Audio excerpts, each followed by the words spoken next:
Ce qui est relativement frappant avec Kingdom, c'est la courbe de progression de Shin. On le découvre jeune, impulsif, pas très futé mais animé par un feu sacré.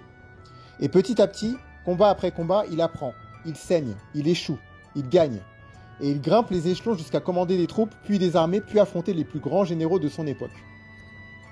On le voit devenir un vrai stratège, un leader naturel, et franchement, on vibre avec lui à chaque bataille, à chaque victoire, mais également à chaque mort.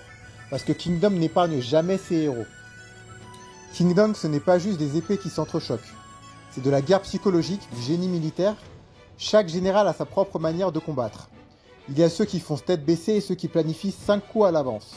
Il y a des duels d'armées où un simple mouvement peut tout retourner. Mais ce qui donne à Kingdom une puissance visuelle unique, ce sont ses batailles monumentales. Parfois, c'est 100 000 soldats contre 100 000. Et pourtant, c'est limpide, lisible et hyper prenant. On peut sentir la pression, on entend les tambours de guerre, on peut voir les étendards tomber, les héros résister. Tous ces éléments rendent ce manga relativement fascinant. Et bien sûr, on ne pourrait pas parler de Kingdom sans évoquer ces personnages incroyables. On s'attache à Shin, le protagoniste, oui, mais on s'attache également à Sei, le roi, à Kyokai, l'assassine silencieuse, à Ten, à Uon, à Muten et tous les autres. Mais également les généraux légendaires comme Dukyu, comme To, comme Kanki, comme Riboku.